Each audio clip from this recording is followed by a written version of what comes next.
Good morning. Matapos kong masusing suriin ang impeachment complaint na inihain ni Lisa Largosa Masa et al. Laban kay Respondent President Ferdinand Marcos Jr., malinaw sa akin na ang reklamo ay sufficient in substance. Batay sa pamantayan ng prima facie sufficiency. Linawin natin, hindi pa natin hinahatulan ang Pangulo.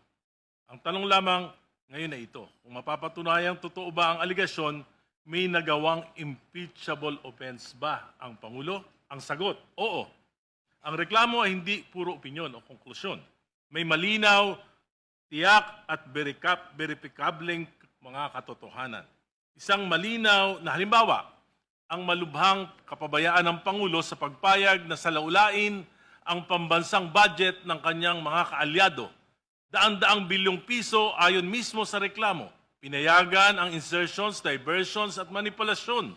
At sa kabila nito, nilagdaan at ipinatupad ang paglalabas ng mga pondong ito. Ayon sa reklamo, pinahintulutan at nilaglaan ng Pangulo ang paglalabas ng bilyong pisong unprogrammed appropriations, mga pondong walang tiyak na pinanggagalingan na ginamit umano sa ghost projects, substandard infrastructure projects, at maanumalyang flood control.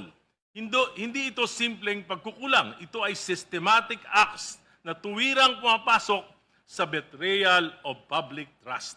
Ang reklamo rin ay malinaw na nagsasaad na pinayagan ng Pangulo ang paggamit at pagdivert ng pondo mula sa PhilHealth, PDIC at Foreign Assisted Projects appropriations na nagdulot ng malalaking pagkaantala sa mga flagship projects ng ating bansa.